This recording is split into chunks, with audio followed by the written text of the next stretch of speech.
Gamers and gamettes, what is going on? My name is Tenek127 and welcome back to another video. And guys, in today's video, I'm going to be giving y'all an update on Chrono Odyssey. However, if you want to stay up to date on all things Chrono Odyssey and console MMORPGs in general, make sure you're liking today's video, subscribing and ringing the bell if you are new, and let's go ahead and get on into today's topic.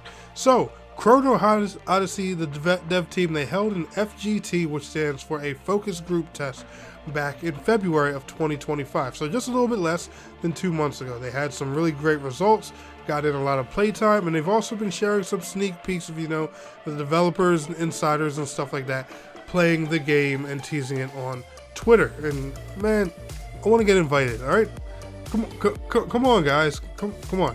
Let your boy Tenek127 into one of these tests. I want to touch some Chrono Odyssey, man. Please, I will suck you guys clean to get to try this game. What did he say?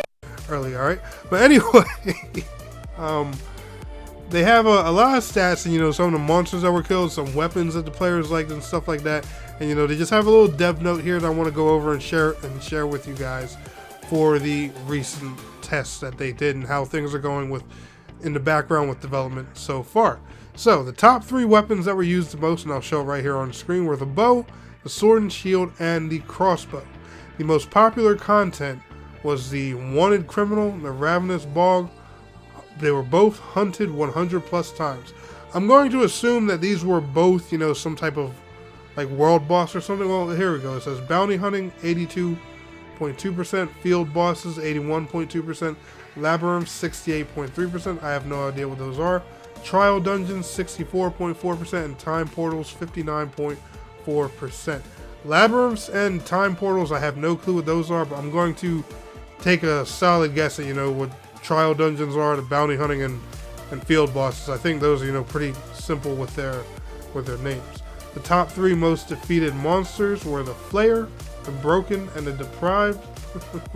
that is funny. The Deprived were those funny looking ones I thought would belong like in a Souls game or something like that. The average playtime was 680 minutes, which is equivalent to 11 hours of grinding, and the most popular area was the Saroma Stronghold. That is wow. So I guess that might be the hot spot when the game comes out, or at least for early game content, because I don't know what they experienced. I don't know if they were doing like early game stuff, end game stuff. Not sure. Just taking a guess. And sorry guys, I'm a little excited. Just throwing some speculation out there. So I'm gonna go ahead and read you guys the article and everything they have to share about their game and the progress and stuff so far. First of all, we want to express our heartfelt thanks to everyone who has been patiently waiting for our game. We know many of you have been eager to hear new updates, so today we'd like to share a small part of what's been going on. Back in February, we held a private focus group test. Many players participated, and thanks to the amazing feedback and in-depth data, we've been able to further move forward with the direction of the game. Since then, we've been focusing on refining areas that needed improvement and pushing the overall polish to the next level. To give you a small glimpse of what was tested in FGT, Saroma Stronghold stood out as one of the most popular areas in the game, which I showed you guys already.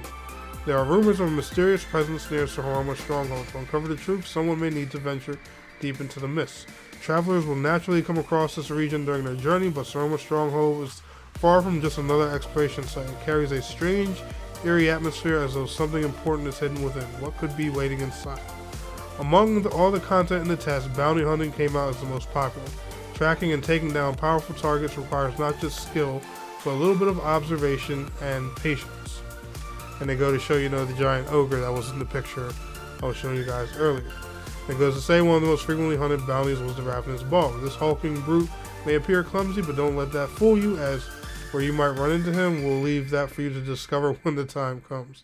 I'm sure he's probably an annoying little beast. Even at this very moment, our team is working to build and fine-tune every part of the game to bring you the best possible experience. And very soon, we believe the time will come when we can finally present Chrono Odyssey.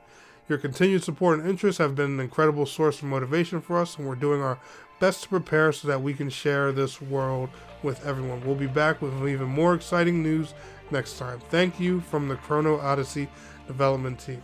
I gotta say, and I've always said, that's one thing I respect about this dev team. They stay silent, but they don't ever talk of, unless it's something big and massive to share. and they always, you know, give us updates on what they're doing. You know, they're refining areas, they're polishing things, you know, so it kind of sounds like, you know, they're in that later game development, you know, stages. I'm not sure if, you know, the game's in an alpha state or a beta state or where they currently stand at, but I'm just going by, you know, how things sound. But anyway, guys, I'll leave a link to this article down in the video description if y'all want to check it out. If y'all enjoyed today's video, smash that like. I'll see y'all in the next one. Peace out. Have a good one.